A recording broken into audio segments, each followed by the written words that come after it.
तर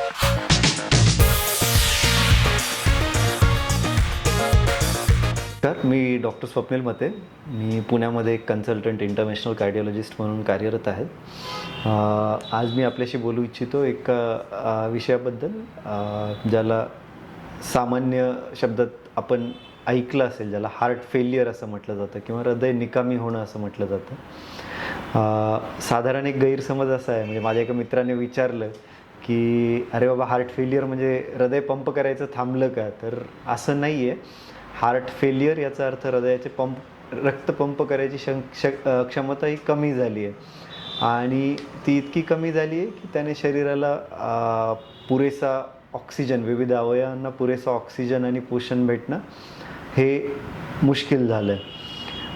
या गोष्टीमुळे मग हळूहळू या अवयवांवर परिणाम होणं, विविध लक्षणं जाणवणं, ज्यात कॉमनली थकवा येणं किंवा दम लागणं, धाप लागणं ही लक्षणं जाणवतात आणि कालांतराने या अवयवांवर परिणाम होऊन फुफ्फुसासारखे किंवा इतर शरीराच्या अवयवांवर सूज येणे हे प्रकार होतात. जर हार्ट फेल्युअर खूप काळासाठी राहिलं तर याचे खूप दुरोगामी परिणाम या अवयवांवर, म्हणजे फुफ्फुसावर, किडनी सारख्या अवयवांवर होऊ शकतात.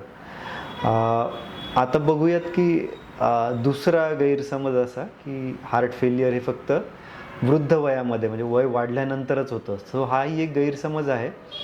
हार्ट फेल्युअर हे तरुण वयापासून, साधारण न्यूनेटल एजपासून, म्हणजे लहान बाळांपासूनही दिसू शकतं. तरुण वयामध्ये याचं प्रमाण निश्चित कमी असतं आणि जसं वय वाढेल तसं याचं प्रमाण वाढताना आपल्याला दिसतं. साधारण बघितलं असं 60 किंवा 65च्या आधी याचं प्रमाण 1%, म्हणजे 100तून एका व्यक्तीला हार्ट फेल्युअर हे दिसू शकतं. तसंच वय जसं वाढतं, म्हणजे 60 पलीकडं, 65 पलीकडं याचं प्रमाण साधारण 5%. वयाच्या 80 किंवा 85 वयानंतर हे प्रमाण जवळपास 7 ते 10% इतकं असू शकतं. हा एकच आजार नसून हे एक सिम्पटम किंवा परिणाम आहे विविध प्रकारच्या आजारांचा. सो हार्ट फेल्युअर होण्यासाठी वेगवेगळी कारणं असू शकतात. हृदयातील धमन्यांचा आजार हे सगळ्यात महत्त्वाचं कारण, ज्याला आपण कॉर्नरी आर्टरी डिसीज म्हणतो किंवा सामान्य भाषेत त्याला ब्लॉकेजेस होणं म्हणतो हार्टमध्ये. ही ब्लॉकेजेस होणं आणि हळूहळू हृदयाचं पंपिंग कमी होणं किंवा अचानक या गोष्टीमुळे हार्ट अटॅक येणं आणि हृदयाचं पंपिंग कमी होणं हे हार्ट फेल्युअरचं आपल्या समाजामध्ये कॉमन कारण आहे. या व्यतिरिक्त मग झडपांचे आजार हे देखील आपल्या पॉप्युलेशनमध्ये कॉमनली दिसतात आणि हार्ट फेल्युअर म्हणजे हृदयाच्या पंपिंगच्या आजारासाठी कारण असू शकतात. या व्यतिरिक्त हृदयाच्या स्नायूंचा आजार, त्यात विविध व्यसनं किंवा अनुवंशिकता किंवा व्हायरसने होणारी इन्फेक्शन यानेही हृदयाच्या पंपिंगवरती परिणाम होऊन हृदयाचे आजार आणि कालांतराने हृदयाचं पंपिंग कमी होऊन हार्ट फेल्युअर हा प्रकार होऊ शकतो. आता आपण समजून घेऊया की नक्की हार्ट फेल्युअर म्हणजे हृदय निकामी होणं म्हणजे काय.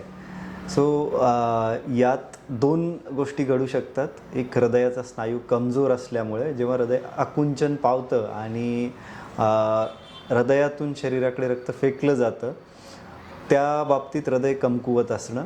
या आकुंचन पावण्यामुळे हृदयातून शरीराकडे कमी रक्त जाणं. आणि दुसरा भाग म्हणजे हृदयाला पूर्ण आराम करण्यास, म्हणजे ज्याला आपण डायस्टोल किंवा रिलॅक्सेशन म्हणतो हार्टचं, ते करण्यास हृदय सक्षम नसणं. या दोन्ही गोष्टींमुळे हार्ट फेल्युअर हा प्रकार होऊ शकतो. या दोन्ही गोष्टींमुळे हृदयाला कमी रक्तपुरवठा,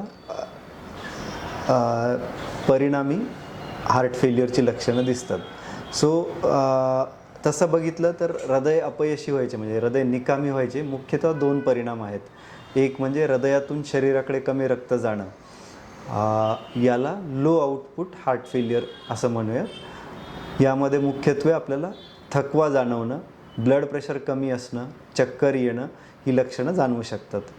या उलट दुसरा परिणाम म्हणजे हृदयातून रक्त बाहेर न गेल्यामुळं त्याचा बॅकअप जमा होणं, त्याचं बॅक प्रेशर जमा होणं, याने हृदयाच्या मागील नसांमध्ये, मुख्यत्वे फुफ्फुसाच्या नसांमध्ये प्रेशर वाढणे ही प्रक्रिया होते आणि फुफ्फुसांना सूज येऊ लागते.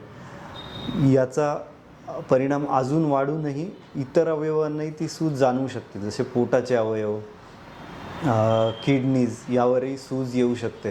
फुफ्फुसाला सूज आल्यामुळे व्यक्तीला दम लागणे, याला हार्टच्या दम लागण्याच्या प्रकाराला डिस्नी असे संबोधले जाते, तसा प्रकार जाणवतो. पोटाच्या किंवा पायाच्या नसांमध्ये सूज आल्यामुळे मग पायावर सूज येणं आणि पोटाच्या अवयवांना सूज आल्यामुळे मग अपचन म्हणजे भूक कमी लागणे किंवा मग उलट्या होणे ही लक्षणं जाणवतात.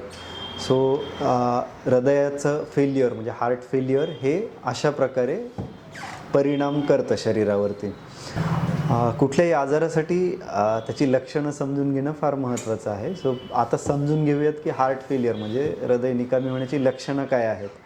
सो लक्षणं सांगण्याआधी मी 2 गोष्टी सांगू इच्छितो की लक्षणं विविध म्हणजे खूप वेगळी असतात आणि ती व्यक्तिगणिक बदलतात. सो एखाद्याला दम लागणं हे लक्षण जास्त जाणवेल, एखाद्याला थकवा येणं हे लक्षण जास्त जाणवेल. सो हे व्यक्तिगणिक असू शकतात आणि लक्षणं बदलू शकतात. दुसरं दुर्दैवी फॅक्ट म्हणजे काही लोकांना म्हणजे असं म्हटलं तर अतिशयोक्ती नाही की 30 ते 40% लोकांना या आजाराची बऱ्याचदा लक्षणं जाणवत नाहीत किंवा जाणवली तरी ती सहन केली जातात, ती त्याकडे दुर्लक्ष केलं जातं.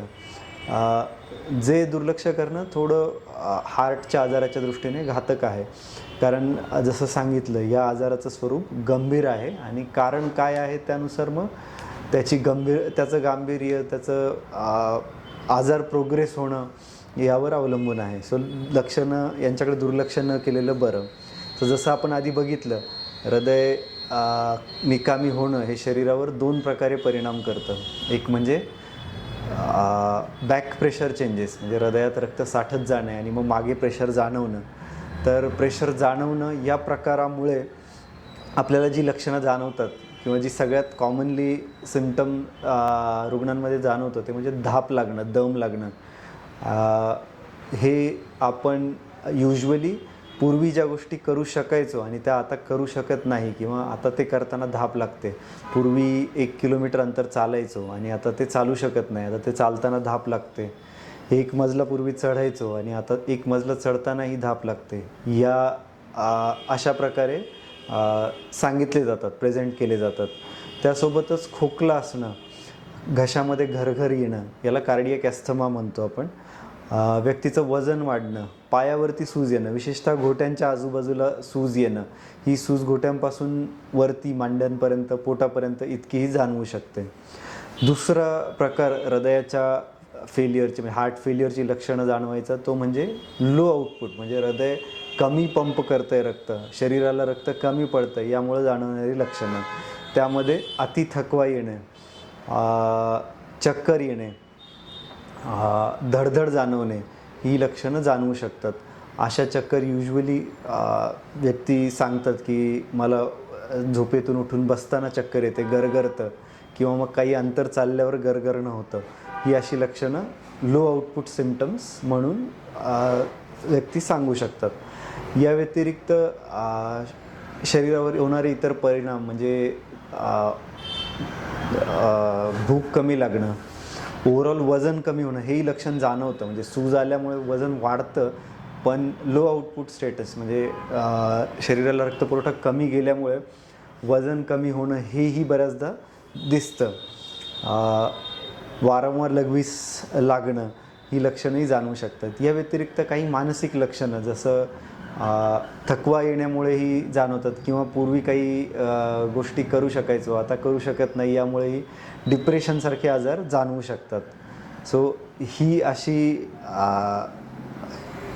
यादीच आहे लक्षणांची. प्रत्येकाला सगळ्या गोष्टी असतील असं नाही, पण जर या किंवा अशा प्रकारची काही लक्षणं जाणवली तर आपल्याला हृदयासाठी तपासण्या करणं अनिवार्य आहे. आपल्याला जर या संदर्भात त्रास किंवा लक्षणं जाणवत असतील तर आपण मला लाईफमेट क्लिनिक येथे भेटू शकता. लाईफमेट क्लिनिक भांडारकर रोड, डेक्कन येथे हृदयाच्या सर्व तपासण्या आणि निदानाच्या सोयी उपलब्ध आहेत. धन्यवाद.